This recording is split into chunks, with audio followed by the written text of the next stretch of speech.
بسم اللہ الرحمن الرحیم نحمدہ و نصلی علی رسولہ الکریم۔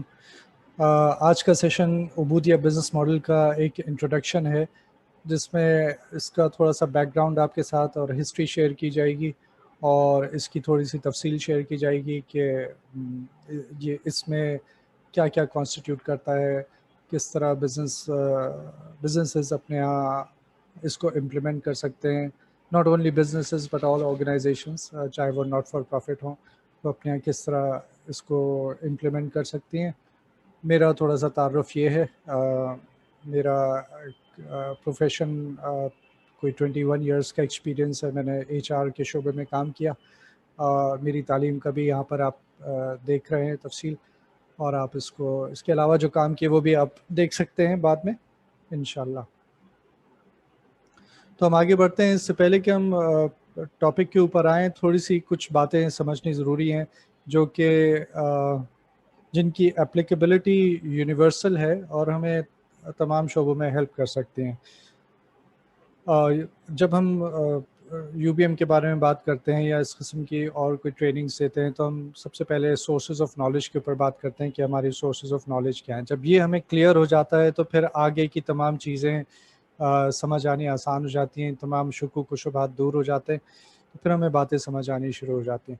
یہ سورسز آف نالج ایک مسلمان جب کہتا ہے تو اگر میں آپ سے یہ کہوں کہ ایک بچہ پیدا ہوتا ہے تو اس کے سورسز آف نالج کیا ہوتے ہیں، پھر وہ جیسے جیسے بڑا ہوتا جاتا ہے تو اس کے سورسز آف نالج کیا ہوتے جاتے ہیں، تو تھوڑا ہم سوچیں گے تو ہم اس نتیجے پہ پہنچیں گے کہ ہمارے 5 سینسز ہیں جو ہمیں انفارمیشن پرووائڈ کرتے ہیں۔ ہماری آنکھیں ہمیں کچھ بتاتی ہیں، ہمارے کان ہمیں کچھ بتاتے ہیں، ہماری زبان ہمیں کچھ بتاتی ہے۔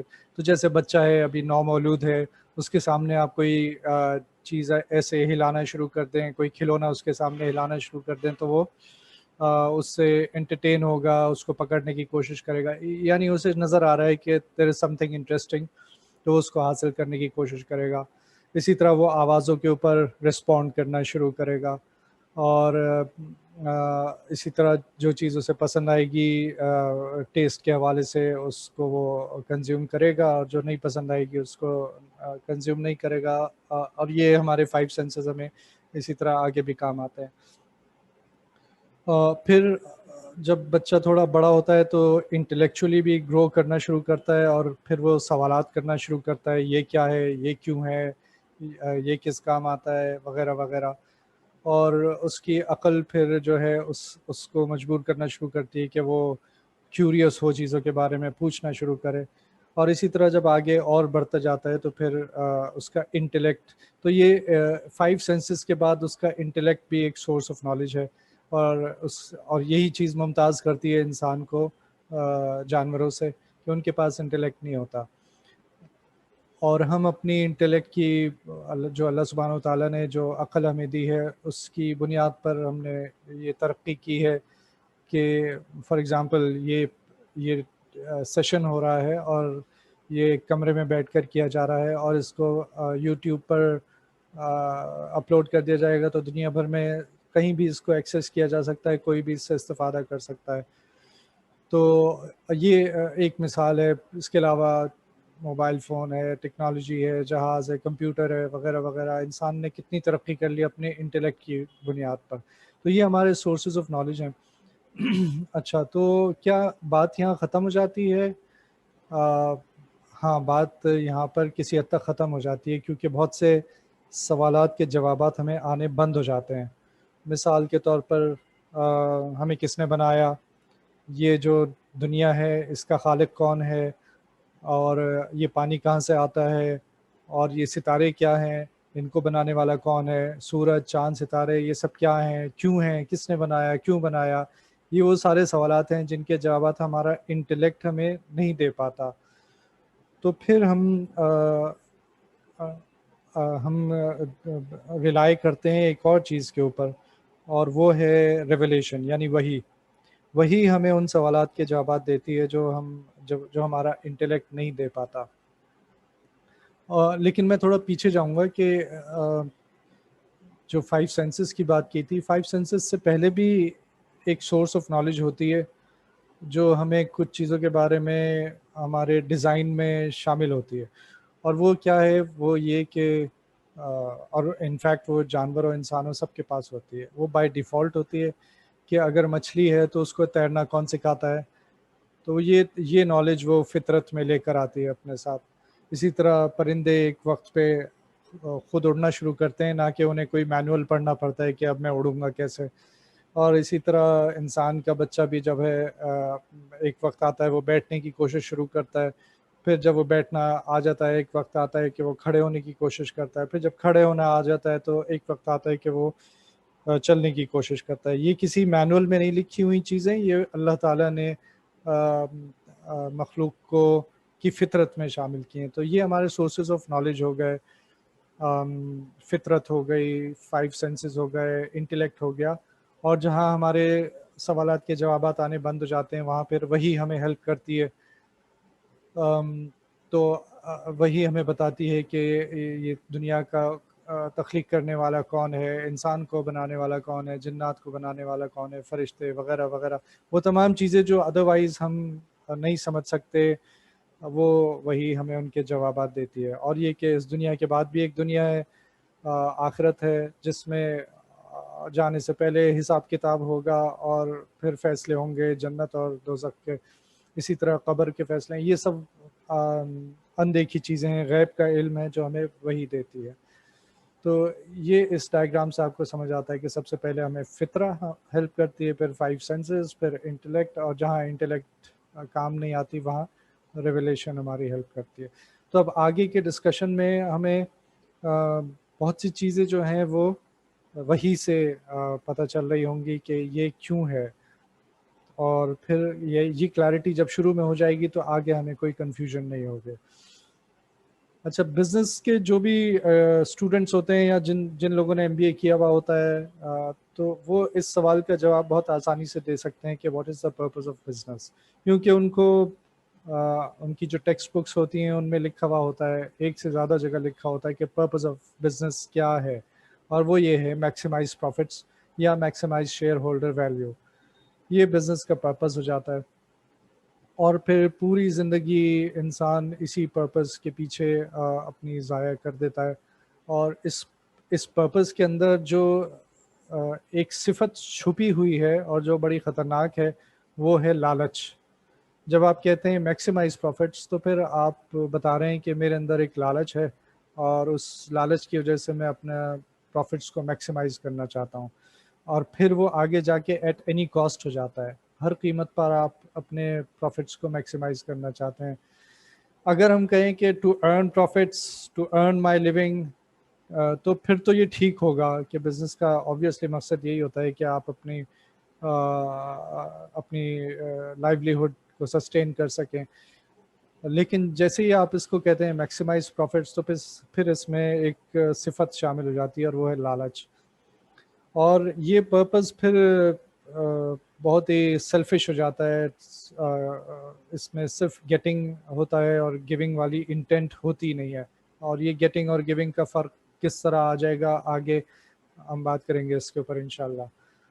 اب اس کی کچھ مثالیں اس پرپز کی ہم دیکھتے ہیں کہ یہاں آپ دیکھ رہے ہیں فارماسیوٹیکل کمپنی ہے، فائزر ہے، بائر ہے. ان کی ویب سائٹس پر آپ جا کے دیکھیں گے تو بہت اچھی باتیں لکھی ہوئی ہیں. Working together for a healthier world. Buyer کے بارے میں لکھا ہے science for a better life. Nestle food company ہے، ان کی ویب سائٹ پہ آپ کو لکھا ملے گا گڈ فوڈ گڈ لائف. لیکن جب آپ تھوڑا سا ریسرچ کریں گے کہ یہ کمپنیز کیا کرتی ہیں تو آپ کو نظر آئے گا کہ ان کمپنیز کی پریکٹسز کافی کوشچنیبل ہیں. تو مثلا یہ کہ فائزر جو ہے اس نے بہت سارے ملکوں میں برائبری میں انوالو تھی، رشوت میں انوالو تھی، فراڈس میں انوالو تھی. تو اس کی زیادہ تفصیل میں نہیں چاہوں گا، آپ بعد میں خود بھی دیکھ سکتے ہیں. لیکن یہ کہ اگر اسی طرح آپ بائر کو دیکھیں گے تو بائر کی بھی بہت ساری کرپشن کی پریکٹسز آپ کو ملیں گی. نیسلے بہت بڑی کمپنی ہے، لیکن یہ کہ ان کا پانی بھی پاکستان میں کافی پیا جاتا ہے. لیکن یہ کس طرح پاکستان کے دیہاتوں کو نقصان پہنچا رہے ہیں اس کے اوپر ایک ڈاکیومنٹری بنی ہوئی ہے. اور وہاں بہت سارے دیہاتوں میں پانی انہوں نے ختم کر دیا، اور جو تھوڑا بہت پانی بچا ہے اس سے بیماریاں پھیل رہی ہیں. اور ان کا جو چیف ایگزیکٹو ہے اس نے ایک وقت پہ کہا کہ پانی کے اوپر کسی کا رائٹ نہیں ہونا چاہیے, پانی پرائیویٹائز ہونا چاہیے. یہ کتنی ان ایتھیکل بات ہے جو چیف ایگزیکٹو کہہ رہا ہے, اور اس کی وجہ یہی ہے کہ دل میں اور کتابوں میں اور فائنینشیل اسٹیٹمنٹس میں اور جگہ جگہ یہی بات نظر آئے گی کہ the company exists for maximizing profits. اسی طرح یہ اگزامپل ہے جی ایس کے کی, یہ بھی بہت بڑی فارماسیوٹیکل کمپنی ہے. اب انہوں نے تو حد کر دی, 2012 میں پکڑے گئے, ان کے اوپر 3 بلین کا فائن لگا. یہ ڈاکٹرز کو رشوتیں دے دے کر میڈیسن لکھوا رہے تھے. تو 2012 گزر گیا, 2013 گزر گیا, 2014 میں پھر ان کے اوپر فائن ہو گیا $490 ملین کا. اور اسی طرح پھر نہیں رکے یہ, پھر 2016 میں ان کے اوپر فائن ہو گیا. اور یہ پھر کمپنیز اتنی بدنام ہو گئیں, یہ اپنے پریکٹسز سے, کرپٹ پریکٹسز سے باز نہیں آ رہی. اور باز نہیں آنے کی وجہ یہ ہے کہ ان کے اوپر جو فائنز لگتے ہیں وہ گو کہ ہمیں بہت ہیوی فائنز نظر آ رہے ہیں کہ $3 بلین اور اسی طرح $490 ملین, لیکن ان کے لیے یہ کوئی حیثیت نہیں رکھتے کیونکہ یہ اتنا پروفٹ کما چکے ہوتے ہیں کہ پھر وہ فائن خوشی خوشی دے دیتے ہیں اور پھر آگے کی پلاننگ شروع کر دیتے ہیں. اسی وجہ سے ان کے بارے میں آرٹیکلز چھپ رہے ہیں اس طرح کے کہ بگ فارما از امریکاز نیو مافیا, ان کو مافیا کہا جا رہا ہے. تو بس میں اس کو تیزی سے اسکپ کر رہا ہوں, صرف آپ کو ایک تھوڑا سا انٹرو دینا تھا کہ جب ہم یہ کہتے ہیں کہ company exists for maximising profits, تو اس میں کیا گڑبڑ ہے اور پھر یہ کمپنیز کس قسم کی پریکٹسز کرتی ہیں اور پروفٹ کو ہر حال میں بڑھانے کی کوشش کرتی ہیں. اور یہ صرف فارماسیوٹیکل کمپنیز نہیں ہیں بلکہ آپ اور بھی کمپنیز کو دیکھیں گے. پاکستان میں ہم دیکھ سکتے ہیں شوگر مافیا ہے اور اسی طرح سیمنٹ کارٹلز ہیں. تو یہ ہر جگہ آپ کو اسی طرح نظر آئے گا. اس میں مسلمان اور غیر مسلمان کی تفریق ختم ہو چکی ہے. یہ وہ محرک تھا جس کی وجہ سے عبودیہ بزنس ماڈل کی سوچ شروع ہوئی. اور اب میں تھوڑا سا آپ کو بیک گراؤنڈ اس کا دے رہا ہوں کہ شیخ ہاشم احمد ایک امریکن عالم دین ہے جو کسی زمانے میں ریورٹ ہو گئے تھے, اور پھر انہوں نے القریٰ یونیورسٹی مکہ مکرمہ سے گریجویٹ کیا اور ماشاءاللہ عالم دین بن گئے. اور پھر وہ پاکستان آئے اور یہاں حدیث پڑھاتے رہے, پاکستان کے موسٹ ریپیوٹیڈ مدارس میں حدیث کے ٹیچر رہے. اور انہوں نے پھر ایک میٹنگ کال کی 2011 میں, اور اس میں علماء حضرات کو انوائٹ کیا, اور پھر پروفیشنلز بھی تھے, میرے جیسے بھی تھے, بزنس مین حضرات بھی تھے. یہ تقریباً 30-40 لوگ تھے, اور ان کے سامنے یہ بات رکھی کہ یہ بزنس ماڈل جو ہے یہ بڑا ڈینجرس ہے اور یہ ہمیں اللہ سے بھی دور لے کے جا رہا ہے اور یہ کرپٹ پریکٹسز کی طرف بھی لے کر جا رہا ہے. ہمیں اس کو ٹھیک کرنے کی ضرورت ہے. اور ہم سب لوگ کیونکہ لائک مائنڈیڈ ہے, ہمیں پتہ ہے اس میں گڑبڑ ہے, تو اس کو اگر ہم نے ٹھیک نہیں کیا تو اللہ ہم سے پوچھیں گے. تو وہ میٹنگ ہوئی تھی 2011 جون میں, اور اس میٹنگ میں یہ 3 دن تک جاری رہی تھی. اس میٹنگ میں یہ طے ہوا کہ ہم پھر ایک بزنس ماڈل جو کہ اسلام کی روح کے ساتھ مطابقت رکھتا ہو, وہ بزنس ماڈل ہمیں بنانے کی ضرورت ہے. اور وہ پھر ایٹ لیسٹ مسلم بزنس مین حضرات جو ہیں ان کو پیش کرنے کی ضرورت ہے. یہ بزنس ماڈل ہوگا کیا؟ یہ بزنس ماڈل یہ ہوگا کہ جتنے بھی فنکشنز ہیں ایک بزنس کے, جیسے فائنانس ہو گیا, ایچ آر ہو گیا, سپلائی چین ہو گیا, آئی ٹی ہو گیا, جنرل مینجمنٹ ہو گئی, تو یہ ان تمام میں اسلام کی گائیڈ لائنس کیا ہیں, کرنٹلی ان میں کون سی ایسی چیزیں ہیں جن کی شریعت اجازت نہیں دیتی اور وہ مارکیٹ پریکٹس بنی ہوئی ہیں. تو ہم ان کو آئیڈینٹیفائی کریں اور ان کو آئیڈینٹیفائی کر کے ہم ایک گائیڈ لائنس کی فارم میں ایک ڈاکیومنٹ بنائیں اور وہ پھر بزنس میں کمیونٹی کو آفر کریں.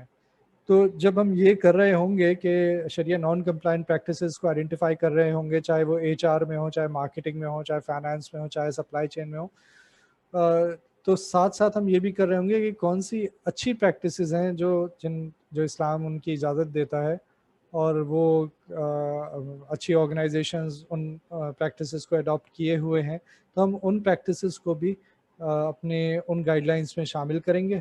اور کیونکہ ہر فیلڈ کے ایکسپرٹس موجود تھے, ہماری وہ جو ٹیمز بنی تھیں اور ہر ٹیم میں مفتی بھی موجود تھے, تو یہ کام پھر شروع ہو گیا اور پھر 2014 دسمبر میں کمپلیٹ ہو گیا.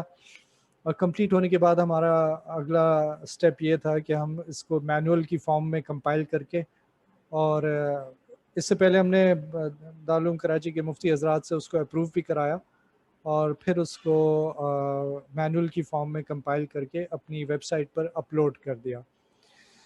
اپلوڈ کرنے کا مقصد یہ تھا کہ اب دنیا میں کوئی بھی اس سے فائدہ اٹھانا چاہے تو ہم نے اپنا کام اس حد تک کمپلیٹ کر دیا ہے. اور کوئی بھی فرض کیا کوئی ایچ آر کا پروفیشنل ہے، وہ دیکھنا چاہتا ہے کہ مجھے ایچ آر کیسے رن کرنا چاہیے، شریعت کیا کہتی ہے اس بارے میں، اور ایچ آر کی کون سی اچھی پریکٹسز ہیں جو میں نہیں کر رہا اور میں اڈاپٹ کر سکتا ہوں، تو یہ ایچ آر کی گائیڈ لائنز ہیں اور میں ان کو پڑھ لیتا ہوں اور مجھے یہاں سے ہیلپ مل جائے گی. تو یہ سارا کام والنٹیرلی ان تمام حضرات نے کیا، اللہ تعالیٰ ان کو جزائے خیر دیں. اور پھر ہم نے ویب سائٹ پہ اپلوڈ کیا ہوا ہے. آپ کو ویب سائٹ کا ایڈریس بھی آخر میں مل جائے گا، آپ اس پہ خود بھی دیکھ سکتے ہیں. اور پھر ہم نے یو بی ایم ٹرسٹ بنایا، کیونکہ یہ جو کام ہمیں کرنا تھا اس کو ہمیں آگے بھی بڑھانا تھا. ہماری انٹینشنز میں یا آبجیکٹیوز میں یہ بھی تھا کہ جب یہ کام کمپلیٹ ہو جائے گا، ہو سکتا ہے کوئی آرگنائزیشن چاہے یہ کہے کہ آپ ہمارے یہاں اس ماڈل کو امپلیمنٹ کر دیں، تو ہماری اس سلسلے میں ہیلپ کر دیں. تو ایز کنسلٹنٹس پھر ہم ان کی ہیلپ کر سکتے تھے، تو اس لیے ہم نے ٹرسٹ بنایا 2014 میں. اور ٹرسٹ کے انڈر میں یہ ادارہ کام کر رہا ہے، U B M advisory services, جس کو میں ریپرزینٹ کرتا ہوں. اور یہ ایک ٹرسٹ کا ہی کنسلٹنگ ونگ ہے، اور یہ ناٹ فار پروفٹ ہے. ہم کوئی بزنس نہیں ہے، بلکہ ہم اداروں کی ہیلپ کرتے ہیں.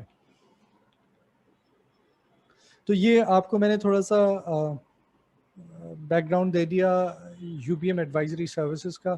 اب میں آگے چل کے انشاءاللہ U B M stands for عبودیہ بزنس ماڈل، عبودیہ بزنس ماڈل کیا ہے اس کے بارے میں بھی تھوڑا آپ کو بتاؤں گا. لیکن پہلے ہم چند چیزوں پر کلیئر ہو جائیں کہ ہم مسلمان ہیں، تو ہمیں کچھ چیزوں کے بارے میں پتہ ہونا چاہیے کہ کیا ہے. تو ایک یہ سوال ہے، اور یہ سوال بہت سے لوگ کرتے ہیں کہ یہ دین بھی دین ہے یا دنیا ہے، اور کیا دین اور دنیا دونوں ساتھ لے کر چلنے ہوتے ہیں، یا صرف دین پر ہمیں رہنا چاہیے یا صرف دنیا پہ رہنا چاہیے. تو اس قسم کے ڈسکشنز ہوتے رہتے ہیں. تو ایک یہ سوال ہمیں اپنے آپ سے پوچھنا چاہیے کہ میں اپنے پروفیشن میں یا اپنے بزنس میں جو بھی 8 گھنٹے 9 گھنٹے روزانہ لگاتا ہوں، تو یہ دین ہے یا دنیا ہے. تو یہ سوال جب ہم مختلف ٹریننگز میں کرتے ہیں تو مختلف جوابات آتے ہیں. کچھ لوگ کہتے ہیں یہ تو صرف دنیا ہے، کچھ لوگ کہتے ہیں یہ دونوں ہے، دین بھی ہے دنیا بھی ہے، اور کچھ کہتے ہیں کہ یہ صرف دین ہے. یہ بہت کم لوگ کہتے ہیں کہ یہ دین ہے. تو پھر اس سوال کا ایکچولی جواب یہ ہے کہ میرا پروفیشن، میرا بزنس جو بھی ہے وہ صرف اور صرف دین ہے. یہ کمپیریزن ہی غلط ہے کہ ہم دین کو دنیا سے کمپیئر کریں. میرا پروفیشن مجھے کیسے سر انجام دینا ہے یا اپنا بزنس کس طرح چلانا ہے، وہ ساری گائیڈنس مجھے دین ہی سے ملتی ہیں، مجھے دنیا سے نہیں ملتی. مثلاً میں سودی کاروبار نہیں کر سکتا، دین اجازت نہیں دیتا. میں شراب کا کاروبار نہیں کر سکتا، دین اجازت نہیں دیتا. میں قمار نہیں کر سکتا، یعنی جوا نہیں کھیل سکتا. میں ہورڈنگ نہیں کر سکتا. ان تمام باتوں کی دین مجھے اجازت نہیں دیتا. تو کیونکہ میں گائیڈ لائنز جو ہے وہ دین سے لے رہا ہوں، اس لیے میرا بزنس بھی دین ہے.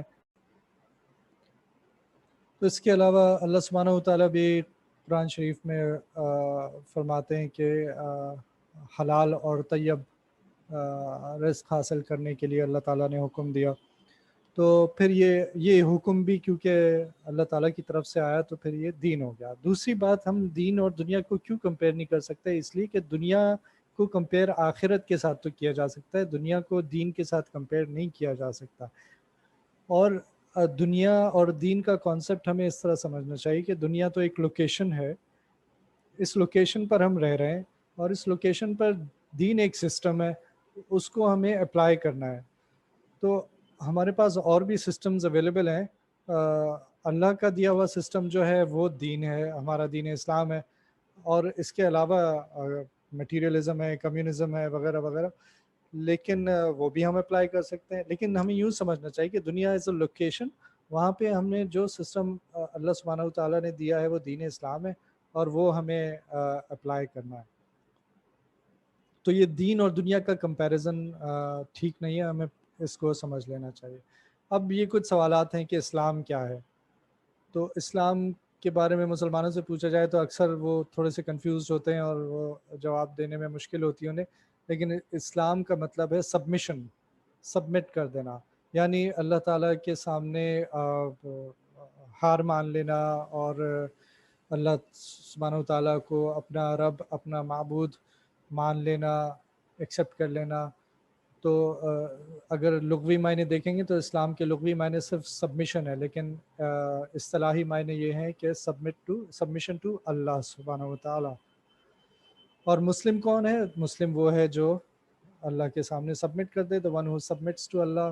اور دین کیا ہے؟ دین total system of submission to Allah سبحانہ و تعالیٰ۔ ٹھیک ہے، تو دین ہمیں وہ پورا طریقہ بتاتا ہے کہ اللہ کے سامنے سبمٹ کس طرح کرنا ہے۔ اب اسکوپ آف دین کیا ہے؟ یہ بڑا آسان ہے، آل جائز ایکٹیویٹیز۔ دین کا اسکوپ تمام جائز ایکٹیویٹیز ہیں، آل رولز آف لائف، ہمارے جتنے بھی رولز ہیں لائف میں، ان تمام رولز میں جتنی بھی جائز ایکٹیویٹیز ہیں تو وہ دین کے اسکوپ میں آ جاتی ہیں۔ اب رولز کیا ہو سکتے ہیں؟ سب سے پہلا رول ہو گیا عبد، یعنی میں اللہ کا ایک بندہ ہوں، تو اور پھر اسی طرح میں نبی کریم صلی اللہ علیہ وسلم کا امتی ہوں، یہ میرا دوسرا رول ہو گیا۔ اس طرح میں باپ ہو سکتا ہوں، میں بیٹا ہو سکتا ہوں، میں نیبر ہو سکتا ہوں، میں امپلائی ہو سکتا ہوں، میں بزنس مین ہو سکتا ہوں، تو یہ تمام رولز ہو سکتے ہیں۔ لیکن اس میں بیلنس ہونا ضروری ہے۔ گڑبڑ وہیں ہوتی ہے جہاں یہ بیلنس ڈسٹرب ہوا ہو کہ بزنس میں بہت اچھے ہیں لیکن فیملی لائف بہت ڈسٹربڈ ہے، یا فیملی لائف تو اچھی ہے لیکن بزنس میں ڈسٹربڈ ہے، یا تبلیغ میں بہت وقت لگاتے ہیں لیکن فیملی کو ٹائم نہیں دیتے، جو فیملی کی رسپانسبلٹیز ہیں وہ پوری نہیں کرتے، یا دین کے لیے ان کے پاس ٹائم نہیں ہے، باقی سب چیزوں کا ٹائم ہے ان کے پاس۔ تو یہ بیلنس ہونا ضروری ہے۔ اب جب ہم نے یہ کچھ بیسک چیزیں سمجھ لیں تو ہم آگے آتے ہیں یو بی ایم کے بیسس کے اوپر، یعنی عبودیہ بزنس ماڈل کی بیسس کیا ہے۔ عبودیہ بزنس ماڈل کی بیسس قرآن شریف کی یہ آیت ہے، اور اس آیت میں ہمیں زندگی کا مقصد بتایا گیا کہ زندگی کا مقصد کیا ہے۔ انفارچونیٹلی تقریباً میجورٹی جو ہے وہ اپنے مقصد کو جانتی ہی نہیں ہے، بھولنا تو دور کی بات ہے، انہیں معلوم ہی نہیں ہے کہ زندگی کا مقصد ہے۔ اور اللہ سبحانہ و تعالیٰ قرآن شریف میں فرماتے ہیں اعوذ باللہ من الشیطان الرجیم وما خلقت الجن والانس الا لیعبدون، کہ I created not the jinn and mankind except for my continuous عبودیہ۔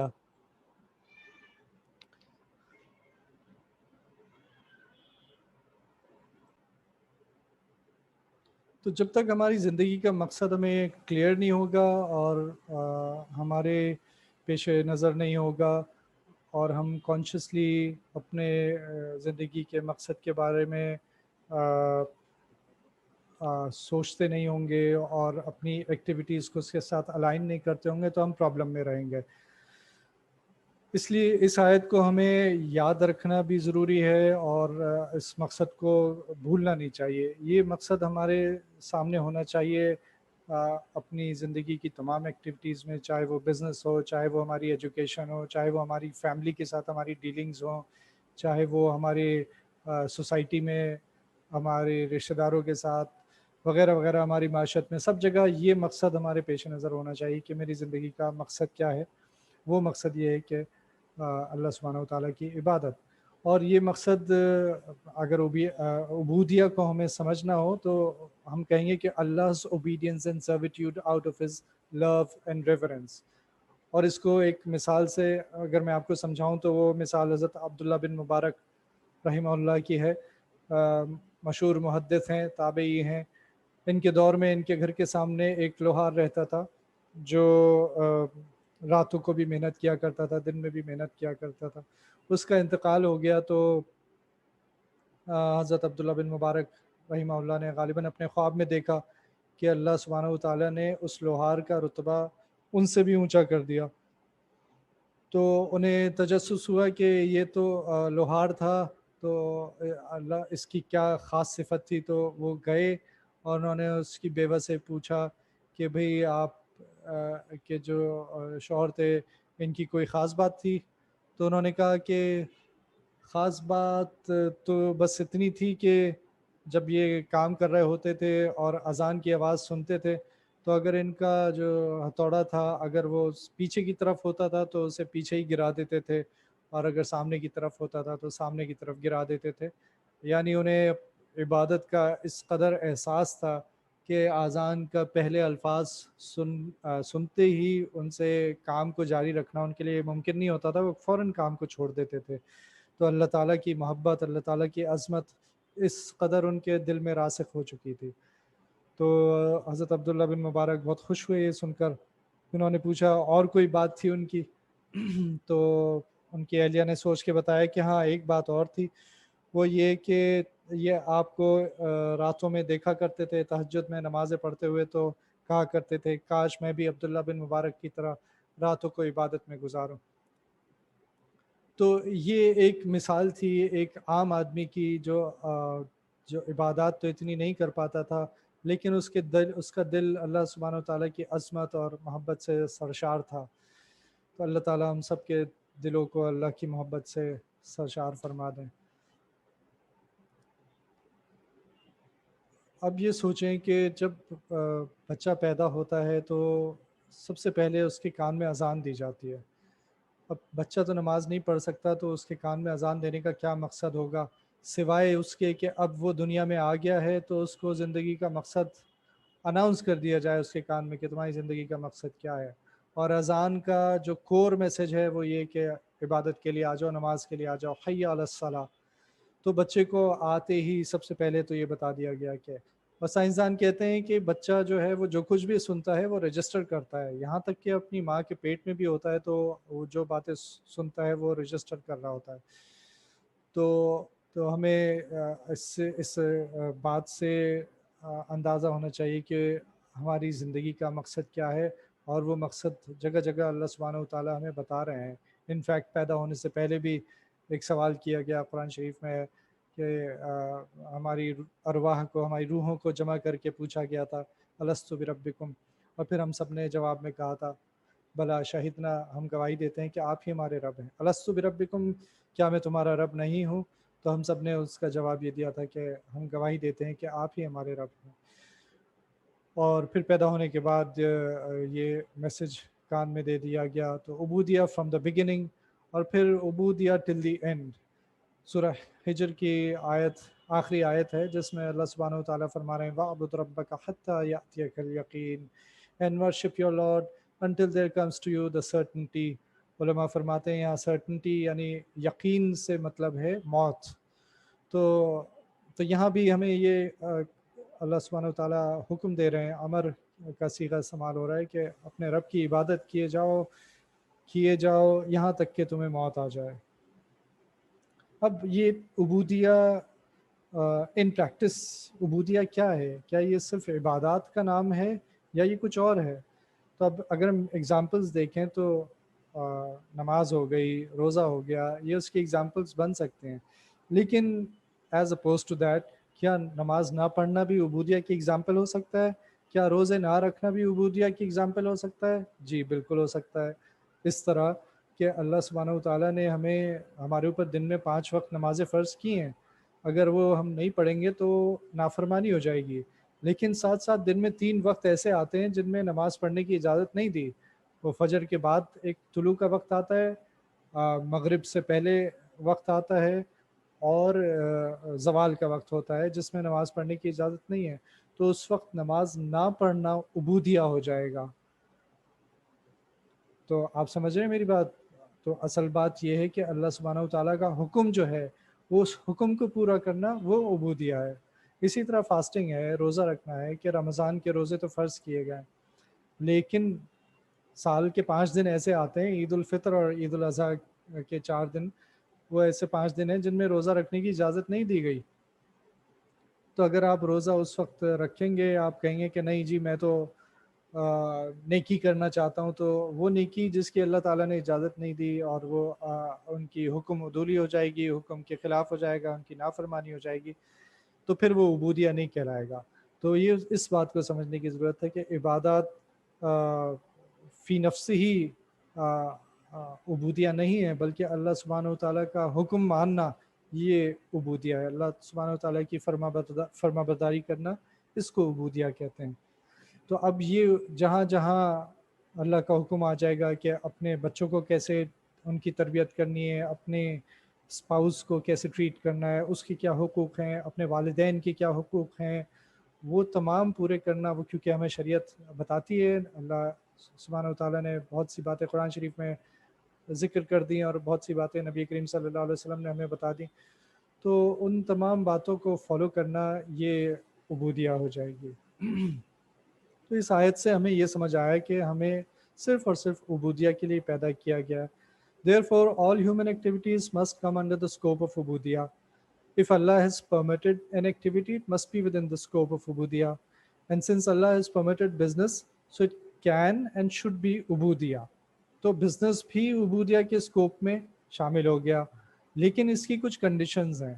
وہ کنڈیشنز کیا ہیں؟ وہ کنڈیشنز یہ 4 ہیں. سب سے پہلے کہ نیت ہماری عبادت کی ہونی چاہیے.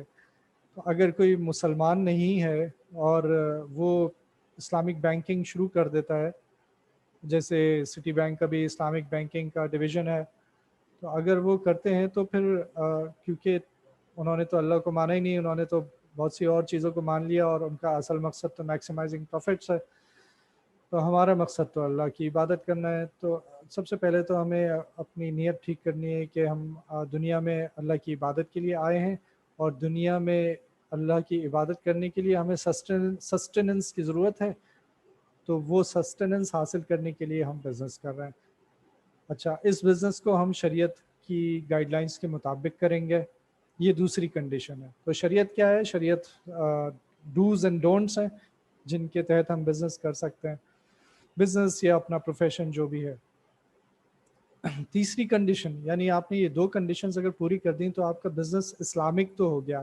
لیکن اگر آپ عبودیہ کے لیول پر لے جانا چاہتے ہیں اور ایکسلنس کے لیول پر لے جانا چاہتے ہیں تو پھر اپنی بزنس کے اندر سنتوں کو بھی لے کر آئیں، نبی کریم صلی اللہ علیہ وسلم کے اخلاق کو بھی لے کر آئیں. جب آپ یہ 4 چیزیں اپنے بزنس میں لے کے آ جائیں گے تو پھر آپ کا بزنس عبودیہ ہو جائے گا. اس کی ڈیٹیل میں جاؤں گا تو زیادہ ٹائم لگ جائے گا کہ سنت اور اخلاق میں کیا فرق ہے، لیکن چند ایگزامپل سے میں آپ کو سمجھا دیتا ہوں. کہ مثال کے طور پر نبی کریم صلی اللہ علیہ وسلم کی یہ سنت تھی کہ وہ مشورہ کرتے تھے، اور انہیں اللہ سبحانہ وتعالیٰ نے حکم بھی دیا تھا کہ صحابہ سے مشورہ کیا کریں. تو ہم اپنی بزنس میں مشورے کرتے ہیں، میٹنگز کرتے ہیں، ان میں مشورہ ہوتا ہے. ہم اپنی نیت کو چینج کر لیں کہ یہ جو میں مشورہ کر رہا ہوں یہ نبی کریم صلی اللہ علیہ وسلم کی سنت کو پورا کرنے کے لیے کر رہا ہوں، تو پھر ہمیں اس سنت کا ریوارڈ بھی ملنا شروع ہو جائے گا. اس طرح بزنس میں اور بہت سی سنتیں ہیں جو ہم شامل کر سکتے ہیں. اچھا، نبی کریم صلی اللہ علیہ وسلم کے اخلاق کیا ہیں؟ وہ اخلاق ہم جانیں، ان کو سمجھیں، یہ ایک بہت بڑا سبجیکٹ ہے. اور پھر ہم اپنے معاملات میں ان اخلاق کو لے کر آئیں. سچ بولنا، وعدہ خلافی نہ کرنا، جھوٹ نہ بولنا، صبر کے ساتھ کام لینا، لوگوں کے ساتھ اچھے طریقے سے پیش آنا، یہ سب چیزیں اس میں شامل ہیں. تو یہ ہمارے بزنس میں یہ 4 چیزیں آ گئیں تو پھر ہمارا بزنس عبودیہ بزنس ماڈل کو فالو کرنے والا ہو جائے گا. تو ہم نے اس وقت بات کی ہے اس آیت کے اوپر، وما خلقت الجن والانس الا لیعبدون. تو یہ آیت یو بی ایم کا بیسس نمبر 1 ہے. یو بی ایم کا ایک اور بیسس بھی ہے، بیسس نمبر 2، اور وہ کیا ہے؟ وہ ایک حدیث ہے، خیر الناس انفعهم للناس، یعنی بہترین لوگ وہ ہیں جو لوگوں کو زیادہ نفع پہنچائیں. The best of mankind are those who are more beneficial to mankind. تو یہ دوسری بیسس ہے عبودیہ بزنس ماڈل کی. اس سے ہمیں کیا سمجھ آتا ہے کہ ہم جو بزنس کر رہے ہیں اس بزنس سے لوگوں کو فائدہ پہنچنا چاہیے، لوگوں کو نقصان نہیں پہنچنا چاہیے. تو لوگوں کو نقصان کیسے پہنچ سکتا ہے؟ لوگوں کو نقصان ایسے پہنچ سکتا ہے کہ آپ نے فار ایگزامپل اسموکنگ کا بزنس شروع کر دیا، فار ایگزامپل آپ نے کنونشنل بینکنگ شروع کر دی، فار ایگزامپل آپ نے کوئی ایسے گیمز بنا لیے جو لوگوں کے لیے نقصان دہ، ویڈیو گیمز ہو گئے وغیرہ وغیرہ.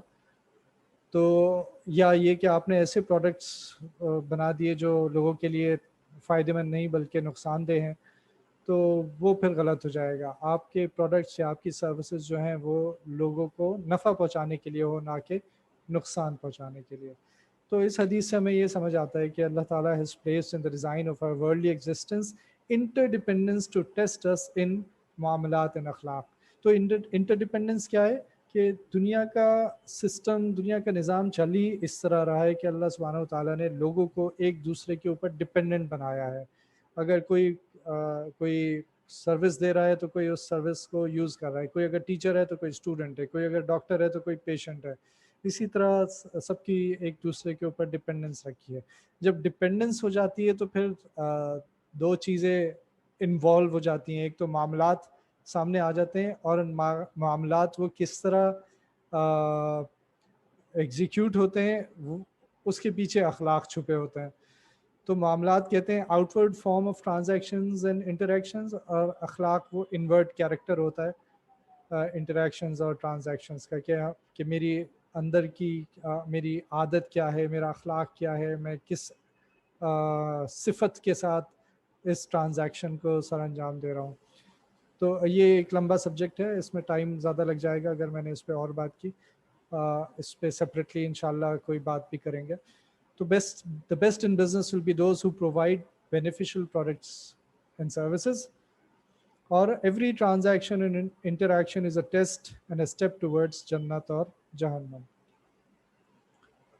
Again, the best in business is the one who provides beneficial products and services, being the best in معاملہ and اخلاق. تو ابھی جو کرنٹلی بزنس ماڈل ہیں وہ کیا کر رہے ہیں، وہ کہتے ہیں better products and services will lead to higher customer satisfaction and therefore better results. لیکن ہم یہ کہتے ہیں کہ نہیں، اسلامک پرسپیکٹو یہ ہے کہ بیٹر حلال products and services should lead to higher customer satisfaction and better halal results. یہ دونوں چیزیں ہمارے لیے بہت امپورٹنٹ ہیں. تو اب جب آپ نے اس طرح عبودیہ بزنس ماڈل کی بات کر لی تو پھر آپ کے لیے ضروری ہے کہ آپ کے جب پروڈکٹس اچھے ہوں گے اس کے لیے ضروری ہے کہ پیچھے جو آپ کے پروسیسز ہیں وہ بھی اچھے ہوں، آپ کوالٹی کو انشور کر رہے ہوں، آپ جو کلیم کر رہے ہیں کوالٹی کا یا جو اسپیسیفیکیشنز آفر کر رہے ہوں، پیچھے پروسیسز انشور کر رہی ہوں کہ آپ وہ جو چیز کلیم کر رہے ہیں وہ ڈیلیور بھی کر رہے ہیں. اسی طرح اگر آپ ٹائم کا ڈیلیوری ٹائم اگر کلیم کر رہے ہیں یا کمٹ کر رہے ہیں تو آپ کی پروسیسز یہ انشور کر رہی ہوں کہ آپ کمیٹڈ اپنے کمٹمنٹس کو پورا کر رہے ہوں. یہ چند مثالیں ہیں. تو عبودیہ بزنس ماڈل جو ہے وہ آپ کو ایک ہولسٹک سولوشن دیتا ہے کہ صرف شریعہ کمپلائنس نہیں بلکہ اپنی پریکٹسز کو بھی ایکسیلنس اورینٹڈ بنانا چاہیے. آپ کی تمام پروسیسز اور آپ کی پالیسیز اینڈ پروسیجرز وغیرہ سب ایکسیلنس اورینٹیڈ ہوں، تو پھر ہم اچھے پروڈکٹس ڈیلیور کریں گے، اچھی سروسز ڈیلیور کریں گے. چنانچہ پھر ہوگا کیا کہ ہم حرام کے اگینسٹ سیف گارڈ کریں گے. اور ایک تو وہ حرام ہوتا ہے جو ہمیں معلوم ہوتا ہے، بہت سے حرام پریکٹسز ایسی ہوتی ہیں جو ہمیں معلوم ہی نہیں ہوتی اور ہم کر رہے ہوتے ہیں ان پہ عمل. بہت سی پالیسیز ایسی ہوتی ہیں جن میں کچھ چیزیں حرام لکھی ہوتی ہیں، ہمیں معلوم ہی نہیں ہوتا. تو ہم اگر عبودیہ بزنس ماڈل امپلیمنٹ کریں گے تو ہمیں تقریباً تمام چیزیں ہمارے سامنے آ جائیں گی کہ کون سی چیزیں غلط ہم کر رہے ہیں. So you'll be safeguarding against unintended haram also. Leadership will be responsible, employees will be responsible, care and development of employees, improvement of processes, high performance standards. جب یہ سب ہوگا تو پھر نتیجتاً ہمارے مال میں برکت ہوگی، ہماری ورک فورس موٹیویٹڈ ہوگی، ہمارے امپلائیز کیونکہ ان کی ٹریننگ ہو چکی ہوگی تو وہ بہت کمپیٹنٹ بھی ہوں گے، آنیسٹ بھی ہوں گے، تھیفٹ کے اور پلفریج کے چانسز کم ہو جائیں گے، پالیٹکس ختم ہو جائے گی یا کم ہو جائے گی، ٹیم ورک بڑھے گا، ڈسپیوٹس اور کانفلکٹس کم سے کم ہوں گے، آپٹیمل پروسیسز ہوں گے، یوز آف ریسورسز آپٹیمل ہوگا، کوالٹی پریکٹسز ہوں گی. یہ سارے صرف کلیمز نہیں ہیں بلکہ یہ عبودیہ بزنس ماڈل یہ کر کے دکھائے گا، کیونکہ اس میں جب آپ اس سے گو تھرو کریں گے، میں اس کی ڈیٹیلز میں نہیں جا سکتا لیکن گو تھرو کریں گے تو آپ کو نظر آئے گا کہ اچھا یہ بھی ہے. کیونکہ ہماری ایک گائیڈ لائن ہے کلچر ڈیولپمنٹ کے اوپر، وہ کلچر کیسے ڈیولپ ہوگا وہ خود ایک سبجیکٹ ہے جس کے اوپر پریزنٹیشن ہو سکتی ہے. جب آپ یہ سب کچھ کر لیں گے تو پھر آبویسلی آپ what you are going to deliver is quality products, better products and services, and therefore satisfied customers and better results. تو in a nutshell کیا ہے عبودیہ business model? To facilitate humanity in conducting all of its business activities on the basis of عبودیہ based on these 4 conditions. again, نیت، شریعہ، سنہ and اخلاق. یہ باتیں یاد رکھنی ضروری ہیں کہ عبودیہ میں 4 کنڈیشنز ہیں، یہ پوری ہونی چاہیے کہ نیت ہو، شریعت ہو، سنت ہو اور اخلاق کے مطابق ہو. جب یہ کنڈیشنز پوری ہو جائیں تو اللہ سبحانہ و تعالیٰ کیسی، یعنی نبی کریم صلی اللہ علیہ وسلم اپنی حدیث میں ہمیں خوشخبری سنا رہے ہیں کہ truthful and honest trader will be with the prophets, صدیقین اینڈ شہداء. تو یہ کتنی بڑی فضیلت ہے کہ ہم بزنس کو اللہ سبحانہ و تعالیٰ کی بتائے ہوئے طریقے کے مطابق کریں، تو کتنا بڑا انعام ہے.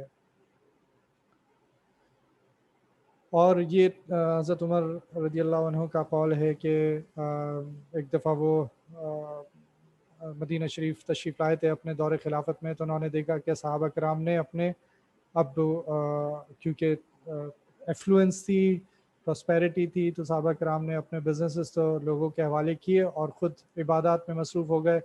تو انہوں نے صحابہ کرام کے اوپر تھوڑے سے ناراضگی کا اظہار کیا اور انہیں مسجدوں سے نکالا اور ان سے کہا کہ اپنے بزنس سنبھالو، تم نے ایسے لوگوں کے حوالے بزنس کو کر دیا ہے جو بزنس کی شریعت کو نہیں سمجھتے. تو آئندہ سے کوئی بھی بزنس نہیں کرے گا جس کو بزنس کی شریعت معلوم نہ ہو. اس حدیث سے، اس واقعے سے علماء حضرات، فقہا حضرات نے یہ اخذ کیا کہ ہر انسان کو وہ جس شعبے سے تعلق رکھتا ہے اس کو اس شعبے کی شریعت معلوم ہونی چاہیے. اگر کوئی ڈاکٹر ہے تو اس کو میڈیکل پریکٹس کی شریعت معلوم ہونی چاہیے، اگر کوئی لائر ہے تو اسے لیگل پریکٹس کی شریعت معلوم ہونی چاہیے، اگر کوئی بزنس مین ہے، اگر کوئی HR پروفیشنل ہے، سب کو اپنے ریسپیکٹیو شعبوں کی شریعت کا معلوم ہونا چاہیے. یہ اس کے ذمے واجب کی حیثیت رکھتا ہے. اور جب شریعت کی کمپلائنس نہیں ہوتی تو ہم سب دیکھتے ہیں کہ آج کل کیا ہو رہا ہے بزنسز میں، کتنی بے چینی ہے، بے سکونی ہے، پارٹنرز میں آپس میں اختلافات ہیں، بائرز اور سپلائرز کے آپس میں لڑائیاں ہوتی رہتی ہیں، اور ایک سٹریس کا ماحول ہے، ایک انزائٹی کا ماحول ہے. تو لیکن یہ کہ شریعت کے مطابق کام ہوگا تو انشاءاللہ تمام چیزیں ٹھیک ہو جائیں گی. اور یہ ہم نے دیکھا بھی آرگنائزیشنز میں جنہوں نے عبودیہ بزنس ماڈل کو امپلیمنٹ کیا. تو ایک دفعہ پھر آپ کو دکھا رہا ہوں کہ عبودیہ بزنس ماڈل کس لیے ہے. To facilitate humanity in conducting all of its business activities on the basis of عبودیہ بیسڈ آن نیت، شریعت، سنت اینڈ اخلاق. یہ ہماری ویب سائٹ کا ایڈریس ہے، آپ اس پہ جا کے دیکھ سکتے ہیں. ہم نے جو کام کیا اس کام کا اسکوپ کافی وائڈ تھا اور کمپلیکسٹی کافی زیادہ تھی. پاسٹ میں جو بزنس ہوتا تھا وہ تقریباً اس طرح ہوتا تھا کہ ایک بائر ہے، ایک سیلر ہے، ان دونوں کے درمیان ایکسچینج آف ویلیو ہوا اور وہ ٹرانزیکشن کمپلیٹ ہو گئی. اب جو بزنس ہے وہ کافی چینج ہو چکا ہے. آرگنائزیشنز ہیں، بڑی بڑی آرگنائزیشنز ہیں، لاکھوں لوگ بھی کام کرتے ہیں، اتنی بڑی آرگنائزیشنز بھی ہیں، اور ان میں ٹرانزیکشنز کچھ اس طرح ہوتی ہیں، انٹرنلی بھی ہو رہی ہوتی ہیں، ایکسٹرنلی بھی ہو رہی ہوتی ہیں. تو بزنس بہت کمپلیکس ہو گیا. اس لیے ضرورت تھی کہ ایک جامع اور ایک وائڈر اسکوپ کے ساتھ کام کیا جائے. تو یہ کام پھر اس طرح ہوا کہ ہم نے یہ تقریباً 7 گائیڈ لائنز ہیں 7 شعبوں میں جو ہم نے بنائی: marketing and sales, finance and accounting, Islamic law of contracts, information technology, supply chain, human development services, جس کو عام طور پر HR کہا جاتا ہے، ہیومن ریسورس مینجمنٹ کہا جاتا ہے، اس کو ہم نے ہیومن ڈیولپمنٹ سروسز کہا ہے، اور یہ کسی وجہ سے کہا ہے. یہ ایک الگ ٹاپک ہے، انشاءاللہ اس پہ بھی بات کریں گے. اور lastly and most important, leadership and culture development, اس پہ بھی ہماری گائیڈ لائنز موجود ہیں اور ہماری ویب سائٹ پر ایکسیسیبل ہیں. تو یہ ساری گائیڈ لائنز ہم جو 3-4 سال کی محنت تھی، یہ کمپائل ہو کر ایک بزنس مینول کی فارم میں اس کو ہم نے اپلوڈ کر دیا اپنی ویب سائٹ کے اوپر. اب ہم جو کام کرتے ہیں، اگر کوئی چاہے تو ہماری ویب سائٹ پر جا کر وہ خود ہی ساری گائیڈ لائنز کو امپلیمنٹ کر لے، لیکن کوئی کہتا ہے کہ میرے پاس ٹائم نہیں ہے، آپ ایز اے کنسلٹنٹ ہماری ہیلپ کر دیں. تو ہم جو کام کرتے ہیں وہ کیا ہوتا ہے، تو ہمارا فائدہ یہ کہ تمام شرعیہ ایشوز جو ہیں تقریباً وہ ایڈریس ہو چکے ہیں اور وہ آپ کو ایک ونڈو سے مل جائیں گے، بجائے اس کے کہ آپ دارالافتاء میں جائیں یا مفتی سے فالو اپ کرتے رہیں کہ وہ میں نے ایک سوال پوچھا تھا اس کا جواب دے دیں. تو ہم ون ونڈو سے تقریباً تمام شریعہ ایشوز کے جوابات آپ کو دے سکتے ہیں. اور ہم صرف شریعہ کمپلائنس کی بات نہیں کرتے بلکہ اس سے آگے جا کے مینجمنٹ ایکسیلنس کی بات کرتے ہیں کہ آپ کی پریکٹسز بھی ایکسیلنس بیسڈ ہونی چاہیے. اور تو یہ ہولسٹک ایکسیلنس کی بات ہو جاتی ہے. اور ساتھ ساتھ ہمارا ایکسپرٹیز ہے کلچر ڈیولپمنٹ میں، اور یہ بہت ہی امپورٹنٹ ہے. کوئی بھی چیز کامیاب نہیں ہو سکتی جب تک کہ لوگ اس پہ سولڈ نہ ہو، لوگ اس کی اہمیت کو سمجھیں نہ. اور یہ اس کی گائیڈ لائنس بھی آپ دیکھ سکتے ہیں. اور یہ ایک ذرا چینج مینجمنٹ ذرا مشکل کام بھی ہے. جن لوگوں نے چینج مینجمنٹ کی ہے وہ اس کو بہتر طریقے سے سمجھ سکتے ہیں. ہماری رینج آف سروسز کیا ہیں؟ ہم گیپ انالیسس کرتے ہیں، آڈٹس کرتے ہیں سسٹمز کا بھی اور شریعت کے حوالے سے بھی. اور ہم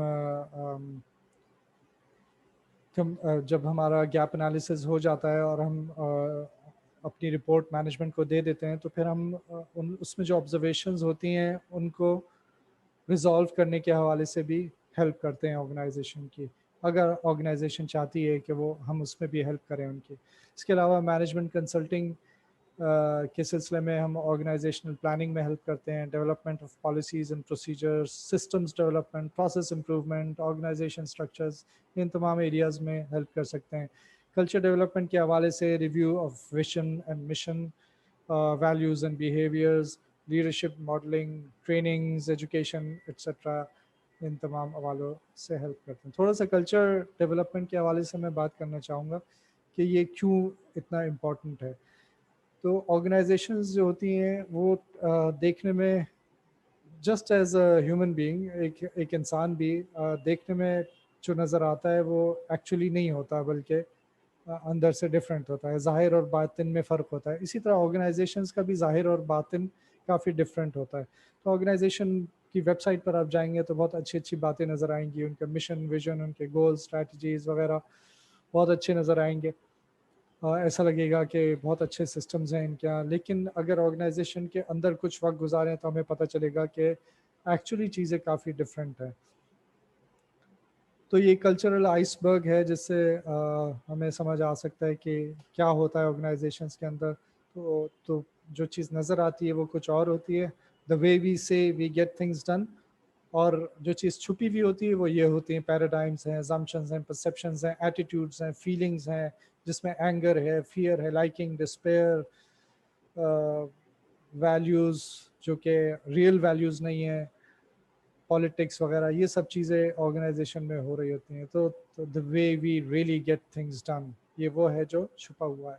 اس کو ٹھیک کرنے کے لیے ہمیں کلچر ڈیولپمنٹ کی ضرورت ہوتی ہے.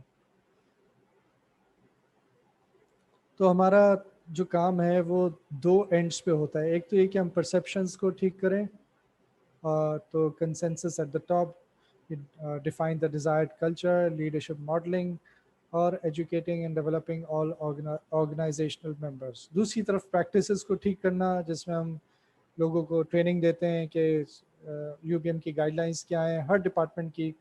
ایچ آر ہو گیا، مارکیٹنگ ہو گیا، اور اسی طرح دوسرے فنکشنز ہیں. پھر ہم گیپ انالیسس کرتے ہیں، گیپ انالیسس کی رپورٹ دیتے ہیں. اس کے بعد آرگنائزیشن کا کام ہوتا ہے کہ وہ ان گیپس کو کلوز کرے اور اپنی امپلیمنٹیشن کرے شریعہ کی اینڈ ادر تھنگس. اور پھر ایک سرٹن ٹائم پر وہ آرگنائزیشن ہمیں دوبارہ کال کر کے کہتی ہے کہ اب ہم نے کمپلیٹ کر لیا اپنا کام، اب آپ ہمارا ایک آڈٹ کر لیں اور ہماری کمپلائنس کو چیک کر لیں. تو یہ ہمارا امپلیمنٹیشن کا ماڈل ہے. تو آج کا ڈسکشن اتنا ہی تھا. آپ لوگوں کو کوئی سوال ہو تو آپ یہاں ای میل ایڈریس بھی موجود ہے، فون نمبر بھی موجود ہے، اس پر بھیج سکتے ہیں. سبحانک اللہم و بحمدک، نشہد ان لا الہ الا انت، نستغفرک و نتوب الیک. جزاکم اللہ خیرا. السلام علیکم ورحمۃ اللہ وبرکاتہ.